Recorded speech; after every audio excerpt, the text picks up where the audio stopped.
Hi, y'all. It's Bridget Cutchaw with Real Things Living. Today, my guest is Matt Ode. His tagline is Survivor to Superhero.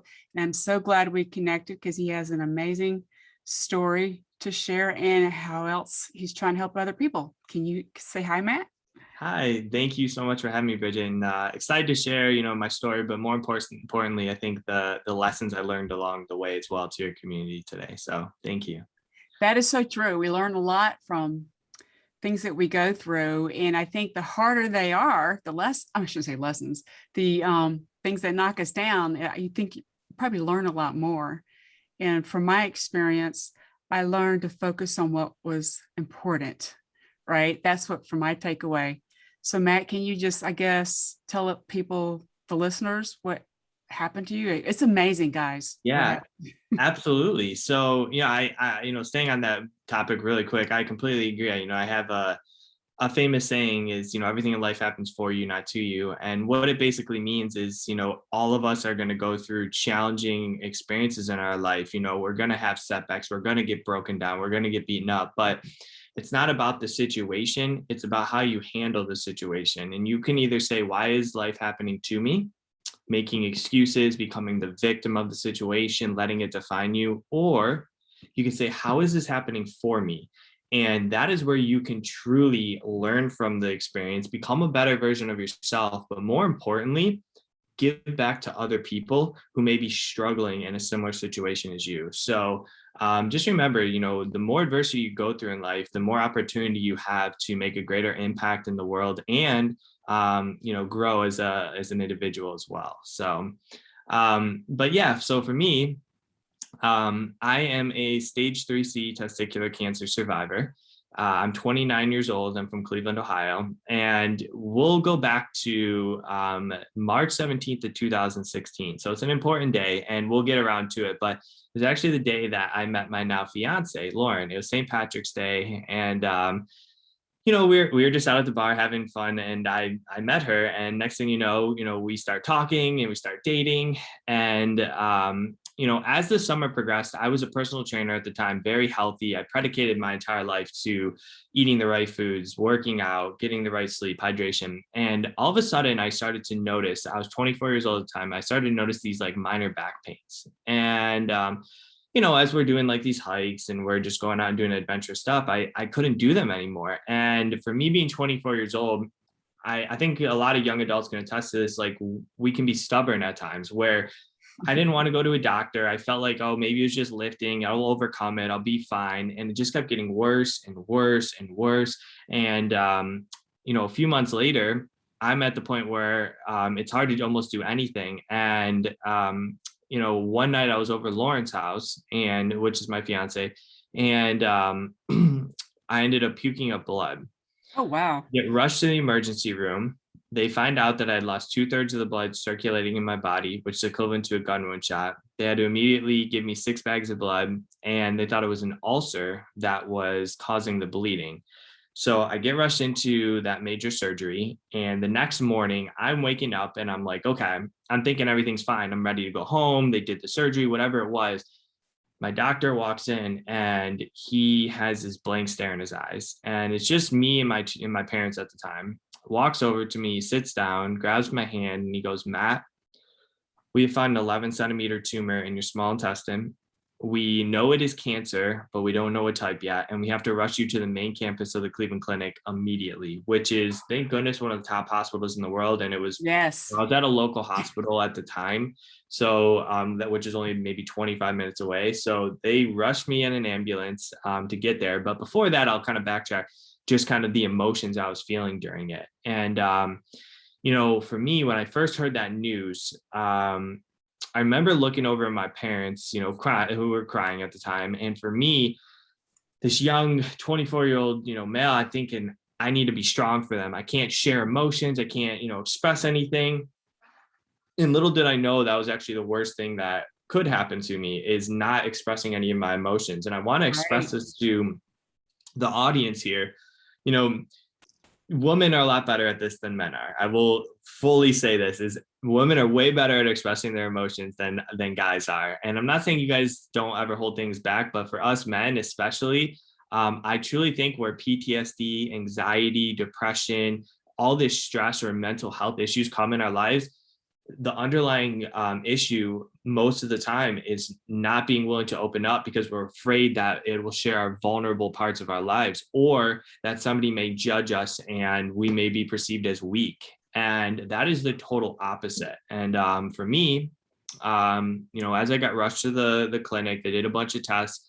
And that's where they found out that I had the highest stage of testicular cancer. For a couple of days, like not too many, nobody was really visiting me. And then all of a sudden, like 2 or 3 days later, friends wanted to visit me, but since they were doing all these tests, they couldn't really see me right at the moment. So as friends and family were flooding in, eventually Lauren came to visit me. And that is when I just totally broke down. We had only been dating for about 2 months at the time. And I didn't know if she wanted to stay with me. I didn't know if she was, if she just felt too much pressure, but she was absolutely going to be my rock. And she told me that. And for me, that was my first time of breaking down and crying and sharing my emotions. And I'm telling you, it was like a weight lifted off my shoulder of like all this stress and anxiety and stuff that I was feeling. Yes, do I still have some anxiety? Of course, but it allowed me to share what I was going through. And it really made a big difference in my day and in the rest of the journey, because then I could focus on not holding in my emotions, but what I needed to do next to get myself better, to take care of myself.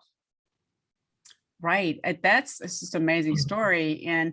But you're not alone. I think in general, some of people are in denial too when they when they're diagnosed with something like that. And that's why support, like from your parents and your girlfriend, was probably very helpful. Because if you didn't have the support, that who knows, right? What would have happened? What your thoughts were? That's just right. We all have to deal with something, and what yours is just so, because you're so young. That's a big part of it, right? And I think your generation, you're probably, are you a younger millennial, or I would say I'm right in the middle, maybe a Yeah. little bit younger. I'll be 30 here in Okay. less than a week. So 6 Right. days, I'll be 30. So I would say I'm probably like on the lower to mid end of a millennial. And I think your maybe it's your culture or how you're sharing stuff more. I'm an older Gen Xer, right? I don't know what people forget about us, by the way. They think I didn't forget about you guys. Right, but they think it's just boomers and millennials. Like, no, what about us? But we were taught to just don't say boo, don't say anything, right? And my older son, he's probably in between, kind of. He's a little bit younger than you. He's the one that recommended I start talking about it and share it, because I was like, oh, everything's perfect, and but I think it's helpful what you're doing. It's okay to talk about it. Thank you. And scary.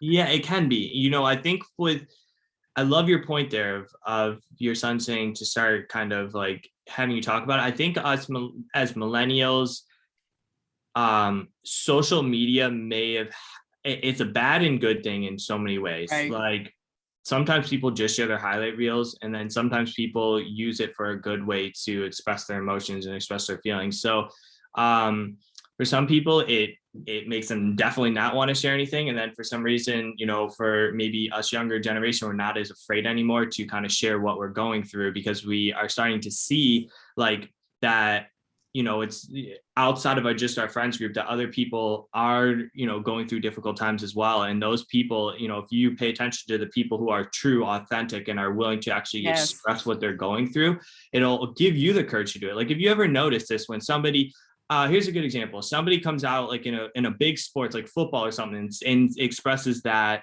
they're gay, and nobody's ever heard of a gay athlete in football before. Well, next thing you know, within like 2 weeks, 2, 3, 4, 5 more people come out and start talking about it and saying, oh, I am too, because it gives them the courage, because there's that person that makes them feel like they're not alone.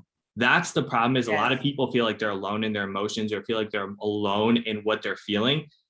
And I promise you, as you start to express it to the right people and the right audience, people that aren't going to judge you, but people are going to listen, you'll find that you are not alone in almost anything that you're going through in life. I love that. I mean, and that's kind of why I started my blog. I was telling people about, I was very detailed a little bit about my brain tumor because they're like, what the hell? How did this happen to me? And it's in between all the other stuff. Sorry if my dog's barking. No But worries, you're good. and that's kind of what it was. And it was just so, it was like you said, it's like whoosh. And I actually shared my MRI. And I think you probably have done that too. The MRI of like what, you know, your in your brain. Hold on 1 second. Oh, you're fine.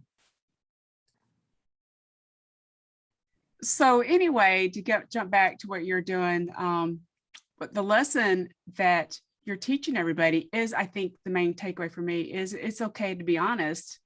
I mean, and not hide things, because that is going to help with the healing process, no matter what you're dealing with.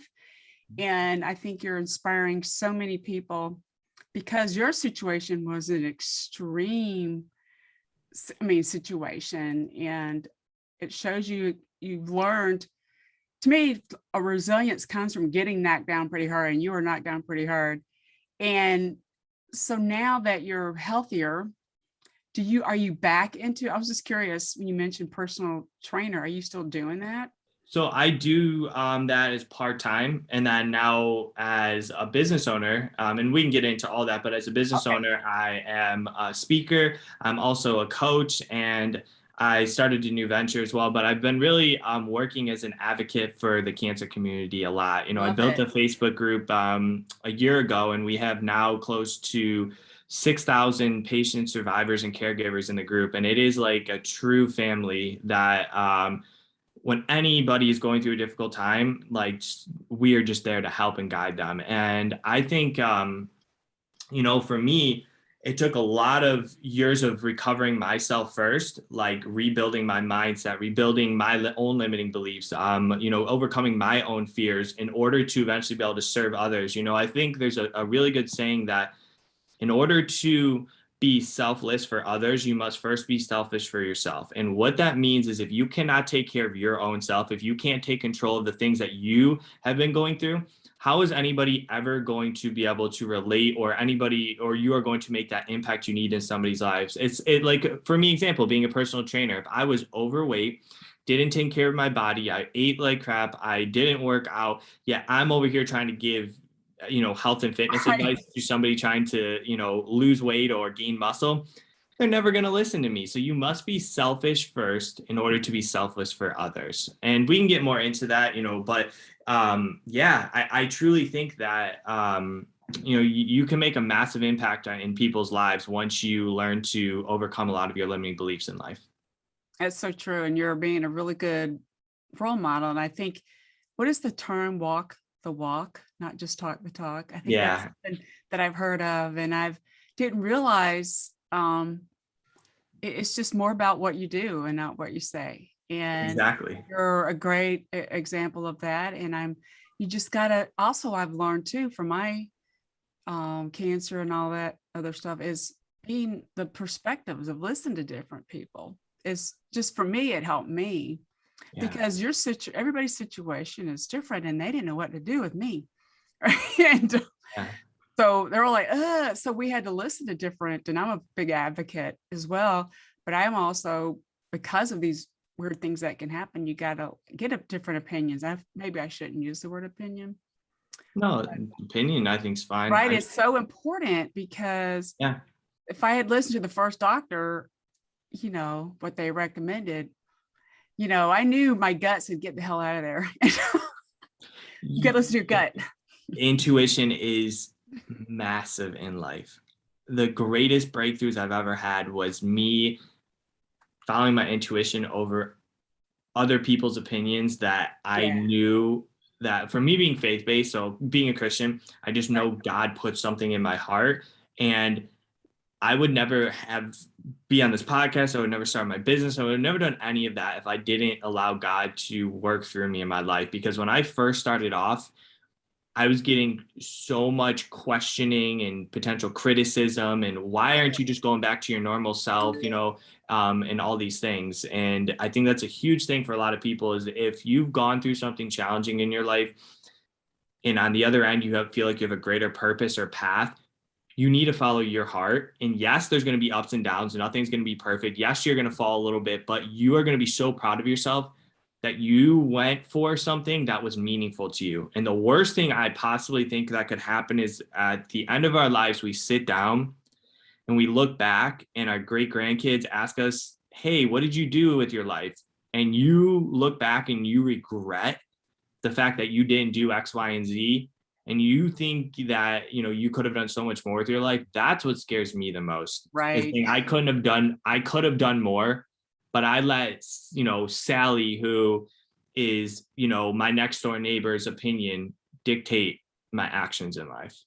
That is such a great example. And it is something that my main takeaway, the age that I was, and I had my sons the first time I had it, I think they were 8 and 11. That was my, they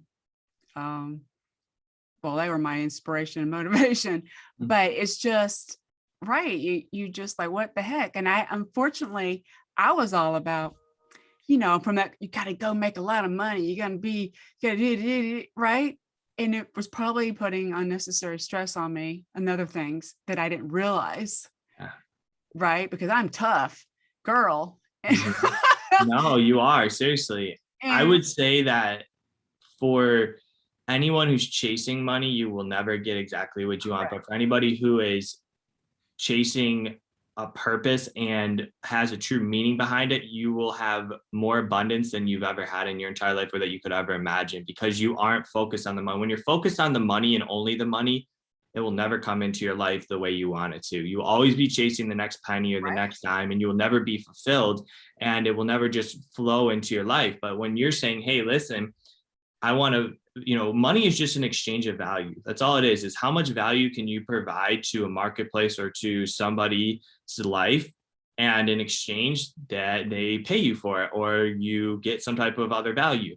And that right there is the true game, is finding something that is meaningful to you, that you've either overcame or that you're passionate about, that you can give to other people, that they will give something back in return for you, whether it's a service, whether it's a product, whatever it might be. And then, if you really want to start, getting more into it, which we're not going to, you can start looking at bringing on a team. And then you can start delegating your time and delegating the tasks so that you can solely focus on what is important to you and what is meaningful to you, and all the other tasks you can delegate to other people. And that's how a business is run. So, I will tell anybody right now who's chasing money, you will never get where you want until you stop looking for the money and start looking at how much impact you can make in others' lives. Exactly. And that's partly part of the culture that I grew up in, right? You got them. That's what it was. And at least I fought back and I didn't get a finance degree. I was good in math, but at least I was able to find a creative way to get it. But I mean, that was just a really enlightening thing. And I think what you're doing and what you're sharing, I think, is having an impact on employers as well, and how you're to keep your employees there, if you kind of have employees, and treat them better. And is that the right, I guess I'm saying the right thing. And so you probably never thought you'd have your own business, right? Or did you? Never. No, before all of this, as a personal trainer, I was like, maybe one day I'll open up my own gym, but I had no clue, like none of it. And, if you want, I can share like kind of the rest of my story here, and then we can kind of get more into like lessons and stuff like that. But yeah, I never really thought like this, never. Like I was that kid in high school where if I had a presentation coming up like 2 weeks in advance, for those 2 straight weeks, I would be freaking out the whole 2 weeks, because and then when I get up to the stage, I'd be shaking, my paper would be like going crazy. And now I think the reason I don't get really nervous at all is because I'm talking about something that's meaningful to me. And I'm also I'm not worried about myself. I'm worried about how can I help others, where in high school or something like that, you're always worried about what do other people think of me. I know my intention now, which is the most important part. If you know your intention and you have a pure heart of what you're trying to say, don't be afraid to say it. You're always going to get criticism and you're always going to get love. You can't let all the love, because this is a problem. People will let all the praises and love dictate their happiness. so they could get 1,000 people loving them. But then here's the kicker. If there's one person who criticizes them or makes fun of them, they eliminate all of those people and only focus on that one person. What you need to do is stay grounded. You need to stay right in yourself and say, how am I impacting people? Yes, it's awesome that people are getting impacted and they love me, but I'm not going to dictate my happiness on other people's approval or other people's satisfaction or dissatisfaction. I mean, you have to be satisfied with your own work and your own mission of how well you are doing to just serve other people. That's really good takeaway. And I think that's why, in general, like you mentioned earlier about social media, people are focusing too much on the negative. And that's one of the things I try to focus on the good stuff. I think that's the way I was raised by my stepfather's impact. Right. And you just got to listen a little bit and pause and reflect. I think that's important with what you've gone through and what people like us, what we've dealt with. It helps you reflect. 100%. And onto the social media thing before we get into my story, on the reversal side, the reason why you want to know why most people don't post is because they're worried about their likes, or they're worried about not getting enough comments. So that's on the other end. They're worried about, they want more people. They need more people to feed them. That's why they post half the time, is because they need all that positivity and praise. It's like, right. Oh, will my post get over 100 likes? If not, I'm not going to even try to post it. When who knows, because that you might only get 5 likes, but that one like or that one person, you totally changed their life. Totally changed their life. Where the other post where you're just posting because you know it's going to get you the gratification that you think you want, or the instant high, you're not impacting anybody. All you're doing is you're just getting people to have eye candy, or you're getting people to be like, just giving you that quick dopamine hit. And that's never going to get you to where you want to be in life. Stop worrying about the likes, stop worrying about the comments, start focusing on what is one person I can maybe impact with my message. Get on a camera and start talking your story, or start talking your, what's going on in your life. And you will start to build a true impactful community. I'm telling you right now, people who are like big brands or people who really want to work with others, they don't necessarily look for people with millions of followers. They look for people who have a community who's actually engaging with them, that isn't just giving heart emojis, or isn't just giving like, oh, you're amazing because I like the way you look. So I know they're doing it when people are like, you changed my life, or oh my gosh, and they may only have 3,000 followers, period. So I just wanted to put that out there for other people. I know we're like, it's just such a different, we're probably supposed to be on the cancer topic, but I think this is so important for so many people. This is important in the podcast and everything I'm about. Is you don't have to go deep dive in what you dealt with, but right, how this is an example of real life. I call it real things living. Love it. Everybody's dealing with something, and then I want people to learn and be inspired to keep moving forward. Is that the right? That's kind of what it is, and that I think collaborating is so important to me. I've learned that. I'm one of those in the past, so I can do it myself, right? Yeah. But collaboration and just working with people, I get more takeaway from that. That makes sense. I think you get more ideas to spread it on you as well. It is vital of the people that you hang around with is where you're going to head in life. It's like that saying, you are the average of the 5 people you hang around with. If you're hanging around with people who are still worried about their high school glory days and all they want to talk about is drama or negative people in their at their work, or all these negative things, and only want to go out and drink on weekends or whatever it might be. If you're living in a toxic environment, you are going to be I don't care how positive you think you are going to fall into that toxic environment, and you're going to get involved, and your mindset is going to gravitate towards that. You have to surround yourself with what I say, the 2% that are really looking at the future and really looking to elevate themselves. And when you can find those people and dive into that community, you are going to start going right with them. That's true. I mean, I think I've said that before. It's just, you are who you're hanging around with. Mm-hmm. And I recommended in my first book is to get rid of this. I shouldn't say get rid of them, but to just walk away, because it is going to bring you down, make you feel bad, and be around people who do uplift you. And anyway, the go back to your cancer story. Yeah.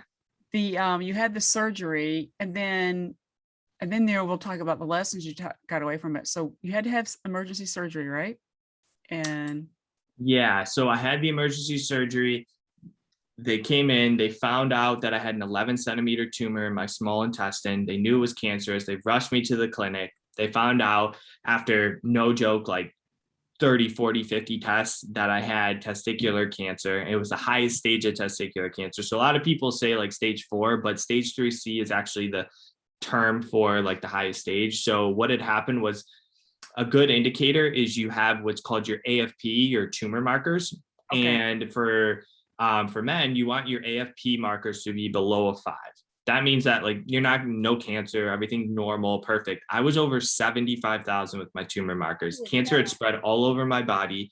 And doctors, they really didn't know.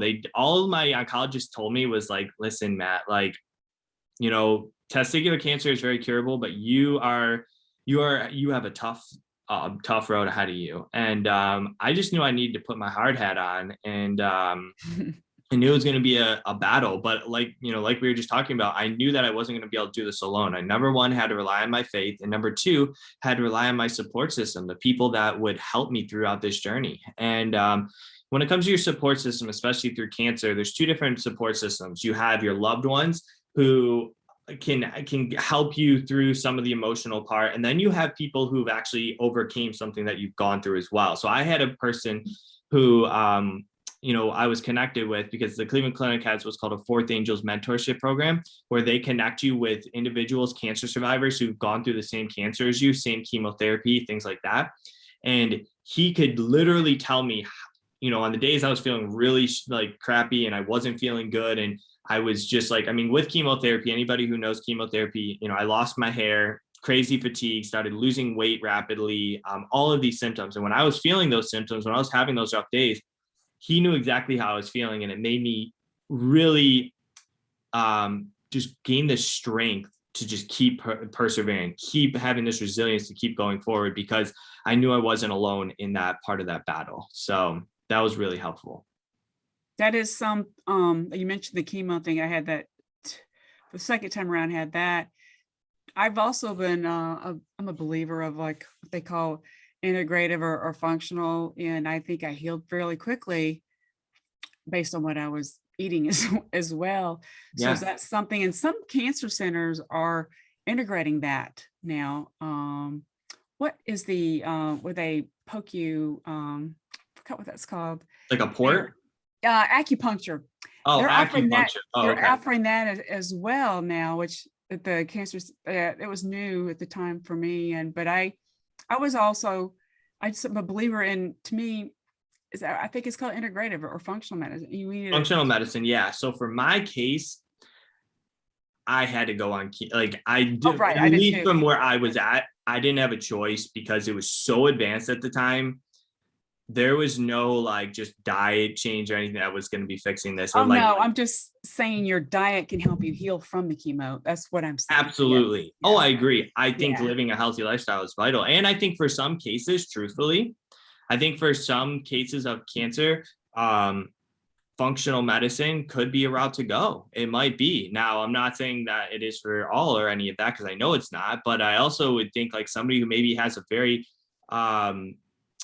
I don't know. I've just heard there's so much technology and there's so much advancements going forward now. It is absolutely insane. I'm like an open book. Like I love, like, I'm not a person that's like, if you don't do this, you're dead wrong, blah, blah, blah. I'm open to listening to other things. And that's the power of, my Facebook group too. So many people have different opinions and I actually love it. It might create a little tension in the group at times, but then it also creates so much more knowledge and it creates more ideas of like, oh, maybe this is around, maybe this isn't. So for myself, I was still trying to eat healthy, and it's not like I could just go and lift and do all the things I was doing. I mean, I had to, some days it was just getting out of bed and going for a 5-minute walk was my workout because that's all I could do. Yes. But yeah, I think that it is so important to have optimal health, getting your sleep right, hydration, looking at your vitamins and minerals that you're getting into your body. What is your body, lacking during chemotherapy? Your white, your good and your bad cells are getting absolutely destroyed. Is there something that can help replenish those cells, at least the good ones,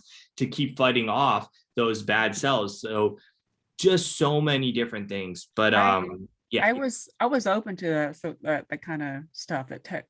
I'd had after my surgery, they had them test the tumor to see what it was and how it would be effective to have chemo.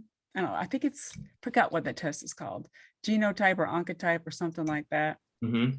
And like you're saying, I had like forgot on purpose. I don't want to remember what these drugs are called, but I had white blood cells injected. Did you have that as well? Never had white blood cells Yeah, injected. I forgot what My it's called. understanding I had a steroid. Yeah, I didn't have any actual white blood cells like injected into me, but yeah, that I've heard of cases where it's been like that. Yeah, they helped me for the type of cancer I had. And Okay. it was the day after chemo because otherwise I would have had extreme pain. I'm sure, and your immune system would probably be absolutely Yeah. tanked too with those white blood cells And getting. it helped with the healing, but it's just amazing. That's why it's so cool. Like you said, I should say cool, but the technology that's out there, and they're even now, everybody has a different opinions on the drugs, blah, blah, blah, but it can be Mhm. used for different things, especially helping to treat certain kinds of cancer. Um, Absolutely. yeah, and I'm totally open to that. Like you, I'm very open to that. And I think, Yeah. Well, and what you're doing with your Facebook group, you had mentioned got different opinions, but you need to know what's out there, what the different perspectives are and how they learn from it. And but each person is different.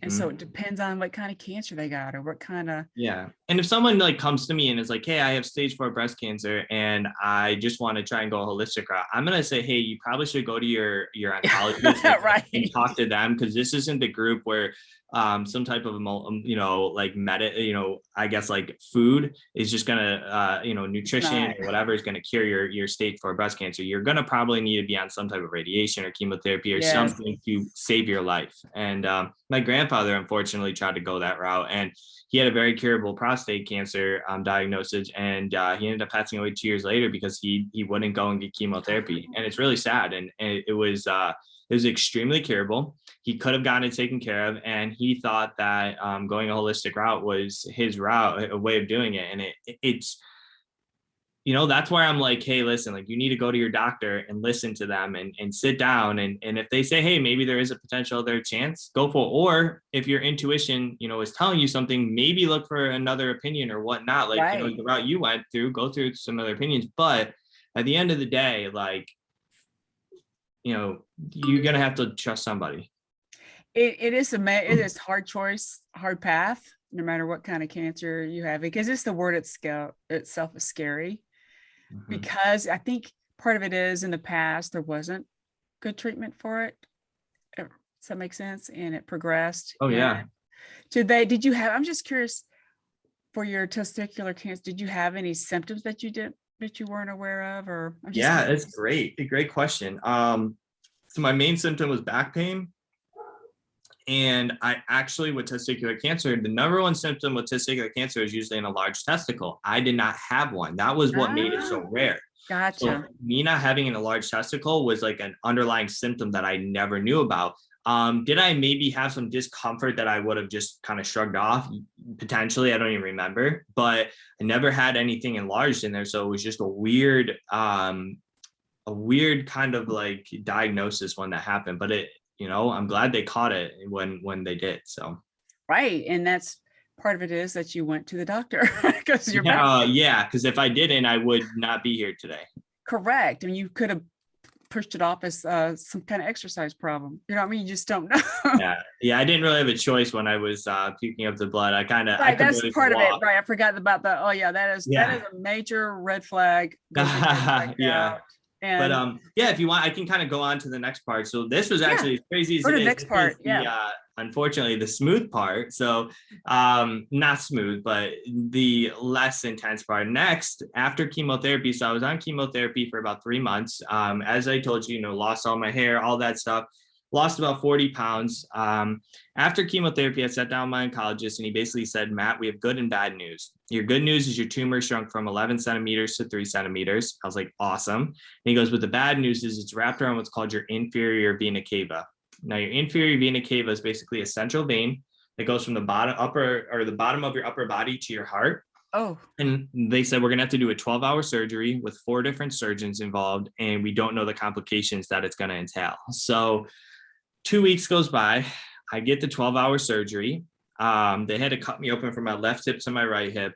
And, I remember waking up, and I was about 140 pounds going into the surgery. I woke up at about 200 pounds. So my body did not react well to the surgery. They did get out all the cancer, but a week later, out of the hospital. So I was in the hospital for about a week. And a week later, as I'm trying to recover, thinking things are going to be going okay, I had like this draining tube to relieve a lot of the swelling because I had so much weight gain. And all of a sudden, the draining just stopped, just like that. Like all of the fluid just kept building up in my stomach, and my body went to what's called Compartment Syndrome. So what had happened was my kidneys and my livers completely shut down. They had to rush me in, and they had to drain 7 liters of fluid out of my stomach.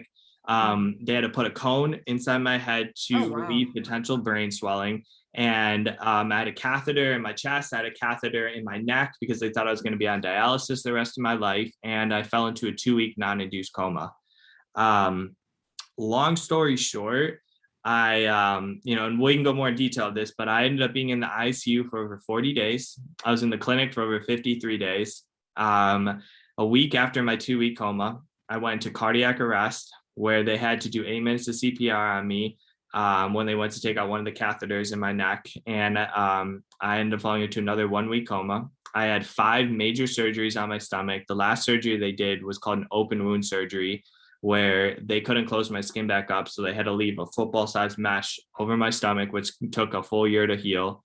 And then in a matter of 53 days, I went from 200 pounds to 110 pounds with not being able to eat anything or drink anything. Everything was through IV. And I had to completely relearn to walk again. From laying in my bed to taking my very first steps again took a matter of about 3 weeks, just from laying in my bed to taking my first steps. And that was with 4 nurses every day helping me get up. And it was a battle for my life, to say the least. But there's so much that happened in between, but it was one of the most life-changing and most challenging journeys I've ever been on, for sure.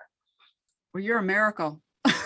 Seriously, you think about it and reflect on that, what happened to you. The doctors have documented this, I'm pretty sure. So they could probably learn for themselves on how to help other people, if this, I'm saying. And I think it's important for clinics, or like you said, the Cleveland, they're very good about that with this. What you did was, I shouldn't say a test, but it was probably a beta almost. Right? I was definitely a case study. They told me I'm a case study for sure. They're like, there's too many things that happen to not have you be a case study. And really cool story I could share about faith. And once again, I'm not pushing faith on anybody, but me being a Christian, I would love to share my story of how God really did change my life. And so as I was in my 2-week coma, you had Lauren and my 2 parents. Those are the only 2 that just stayed in the ICU with me all 2 weeks. And Lauren, she would come up to me every day. She would hold my hand and she would just pray for me. As she was doing that, my mom also, she held 3 local prayer services at local churches where hundreds of people would come and just pray for me. And from my understanding, what they told me was thousands were praying around the world. And literally during the middle of the last prayer service, the 3rd prayer service, and as Lauren was holding my hand praying for me, was the moment that I woke up from my coma. And she remembered she was holding my hand and she could feel my fingers start to wiggle. And she ran over to the nurses, ran over to the surgeon, and was like, I think Matt's starting to wake up. They didn't believe it at first. They come rushing in and they see my eyes start to open. And that was, in my opinion, God saying, Matt, this isn't the end of your journey. This is a brand new chapter to a bigger purpose that I have for you. And so, for me, every day I look back at that, I just feel like, whenever I'm having a tough day or whenever I'm struggling, I could say, hey, listen, like I was at a much lower point in my life and God still put me, he pushed me through this period, and I know he'll push me through this part as well. And that's what I think we need to have, is just pure faith that whatever challenge we're going through in the moment, like there will be a light at the end of that tunnel. And at the end of that tunnel is not just a light, but a brand new chapter into something so much greater. It's kind of like rock bottom. When you're in a rock bottom moment, the only place you can really go from there is up. And, at that point, just think of it as like a brand new start to so much bigger part of your life. I like that. And it's also your mindset to having the faith mindset is really helpful. I think I mentioned that in my book too. Faith, you've got to have faith and right. It's so wonderful. They had so many people praying for you. Yeah. Because I didn't even know half of them. Right. And I didn't know 90% of them. It is so helpful, and it just makes you feel like you're have a purpose now and you want to help others. And so what is, I guess my question is, the main, or it doesn't have to be down to one, the main lessons or takeaways for you? Yeah, I would say some of the biggest takeaways for me is don't ever let a situation define you. Because like I told you in the beginning, we are all gonna face challenges in our lives. Mm-hmm. And you can either become the victim of the situation or you can become victorious of that situation. I love it. Decision. So I learned that from one of my friends. He actually created a book called, I think it's called, Victim to Victory or something like that. And it's learning how to be, going from this victim mindset and mentality to becoming victorious and really becoming a better version of yourself in life. And that's what I would tell people is don't ever let a situation define you. Don't ever become the victim of that situation. Just know that there's a bigger purpose behind whatever you're going through financially, relationship, your health, your faith, whatever that might be. There is a lesson to be taught behind it. Remember, the most successful people in the world did not just have this yellow brick road of where they got to in life. They all went through some of the most challenging moments to get to where they need to. They had to get through limiting beliefs. They had to get through ups and downs in their health, in their relationship, in what other people might think of them. You have to be able to just persevere and just say, if I'm still alive, I'm still breathing, God still has a purpose, still has a plan for me on this earth. And that's how I look at every single day, and I just keep pushing forward. And to finish off really quick, though, I remember in the very, very beginning, I said, remember this date, March 17th of 2016, when I met Lauren. Right. Literally, after 53 days in the hospital, I was released on March 17th of 2017. So exactly 1 year from when we met. And I know for a fact that that was God putting her in my life on that day. And it's a very special day for us. St. Patrick's Day. It's our anniversary. We call it our anniversary. We don't even care. It's our anniversary. And it's just a special, special day for us. So, I guess my point in lesson in all this is who is that one person in your life that no matter what you're going through, they will be there for you. Because a lot of times we could take that person for granted and just kind of say, hey, I know they're in my life, and when I need them, I need them. But maybe today you need to reach out to them, just express something that they've done like in your life that has made an impact. And not only will it make your day, but it'll make their day so much better as well. That is so true. I love that I believe you that God put her in your life. I mean, because, he knew this was going on, right? Or he wanted you to find out, but that was your support system that you needed along with your parents. But it's different. Your parents is great, but it's different having her. All right. It is. My parents were incredible too. Don't get me wrong. It's another layer. It's another layer. Is that a better term? And you had mentioned earlier too that you have a new venture that you're starting. Yes. Can you share real quickly with that? Yeah, absolutely. So I'll give you a little background. So after cancer, plus I want to say this really quickly too. Just before we get into this part, I want to thank the nurses and the doctors. I want to thank all my support systems. A lot of times people are like, oh, Matt, all he talks about is his faith and support system. He never gives credit to his doc. Trust me, I wouldn't be here today without my incredible nurses and doctors in my life as well. And I try to give as much credit as I can. It's just sometimes we just talk about all these other things. So I just wanted to put that out there real quick too. Doctors and nurses, anybody who's in the health industry, you guys are incredible. Yes. I don't know how the heck you dealt with me, because I was not an easy patient, especially in that freaking ICU room for 40 plus days where you had to deal with me. So thank you. But yeah, so going on to my new venture, how I even started, and I think this is important, is the first 2 years, after I was out of there, like I said, I had to rebuild my life mentally, emotionally, spiritually, relationship, everything, financially, all of that stuff. I had to rebuild my entire life back up, from learning to walk again, to starting to gain that weight back, to overcoming all this PTSD, anxiety. What I call scanxiety is worrying about cancer reoccurrence, worrying about your scans coming back now, with bad results, things like that. It's a very common thing with cancer survivors, is dealing with the PTSD of cancer potentially reoccurring, or scans not acting the way they want, or just new things popping up here and there.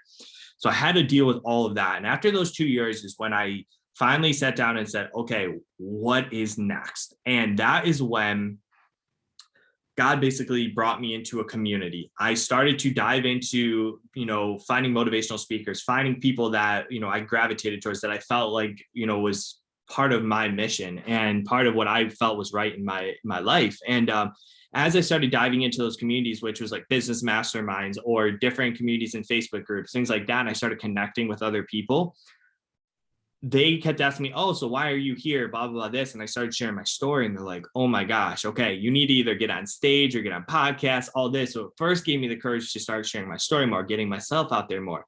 And then I said, okay, well, I don't want to just do speaking. How can I monetize this? So then I started getting more into coaching, started coaching survivors, started coaching cancer survivors to help exactly with what I just did not too long ago, rebuild their life after cancer, physically, mentally, emotionally, and then say, hey, let's figure out where you need to go next. And I did that for, quite a while. And then, I started building my Facebook group for last year. That blew up. It's, now doing absolutely amazing. And then, starting about probably a month ago, I kind of took off about 3 months ago. I kind of took off with my coaching because I said, there's something bigger here that I just know I need to be doing. And every time I have this intuition, I listen to it. I said, okay, God, like I will be silent. Like, this is what I do. I get quiet for a month or two where I listen and I say, okay, what's next? And so my new venture now is called Survivor HQ. And I've never shared this on a podcast yet. So this is the first time I get to share it to you guys. So the whole premise of Survivor HQ is I right now am gathering 5 coaches that are experts in certain areas of helping survivors. And when I say survivors now, I've made it more broad. It's not just cancer survivors. It's people who've survived and overcame traumatic experiences in their lives and are ready to take that next step in rebuilding their life and finding their purpose. And I have 5 coaches who are experts in either relationship, in health and nutrition, purpose and goal setting, mindset, limiting beliefs, and lastly is just like overall like kind of wellness and optimal health. And for me, I'll be one of those coaches, and we have 5 other coaches where I'm like a central hub. So when people come to Survivor HQ, they get to pick a coach that best suits their need of where they need to go to help rebuild their lives in the moment. And when they pick that coach, the cool part about it is not only do they get to work with that coach, but they also get to work with me in a group setting. So I'm giving them like bonuses. So I'm saying, hey, if you pick, this person who's a relationship coach, you're also going to get a monthly call with me, or not monthly, a weekly group call with me where we talk for an hour about specific topics of helping you build your life. And for me, I just feel like that's where God's bringing me right now. It's in the beginning stages, but I have my coaches lined up, and we're probably in mid-December going to be launching Survivor HQ. And I'm just so excited because I feel like this is where I'm just meant to be. I feel like I need to just go in this direction. So it's exciting. I love it. I can tell you're excited about it. I get Thanks. Your tone of voice, your facial expressions is really exciting. I like to have the option of, like you said, for a coach and a different need for it.